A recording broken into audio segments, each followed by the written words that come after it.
করুণাময় ও অসীম দয়ালু আল্লাহ। মসজিদের মাইক থেকে কি কোনো মৃত ব্যক্তির ঘোষণা করা যায়? না, যায় না। মসজিদের মাইক থেকে বা যে কোনো মাইক দিয়ে রাস্তাঘাটে মাইকিং করে মৃত ব্যক্তি সম্পর্কে ঘোষণা করা জাহিলি যুগের কুপ্রথার অন্তর্ভুক্ত ওলামারা বলেছেন। নবী করিম সাল্লাল্লাহু আলাইহি সাল্লাম তা নিষেধ করেছেন। জাহিলি যুগে কোনো মানুষ মারা গেলে, নারী হোক আর পুরুষ হোক, উঁচু জায়গায় দাঁড়ায়, তখন তার মাইকের ব্যবস্থা ছিল না, সেই জন্য গ্রামের এক কিনারায় দাঁড়াইতো, না হয় কোনো উঁচু জায়গায় দাঁড়াতো। গ্রাম অঞ্চলে দেখেছেন মাইক তো ছিল না, একখালে মিনারা তৈরি করে থাকে আজান দেওয়ার জন্য। কেন? উঁচু জায়গা থেকে যদি আজান দেওয়া হয় তাহলে দূর পর্যন্ত আওয়াজ পৌঁছিবে। তো জাহিলি যুগের লোকেরা কোনো মানুষ মারা গেলে,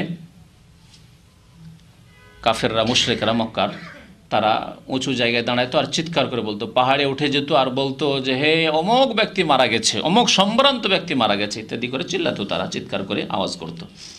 সুতরাং নবী করিম সাল্লাল্লাহু আলাইহি ওয়াসাল্লাম ওই জাহিলি যুগের কাফেরদের, মুশরিকদের কুপ্রথার বিরোধিতা করতে বলেছেন, নিষেধ করেছেন।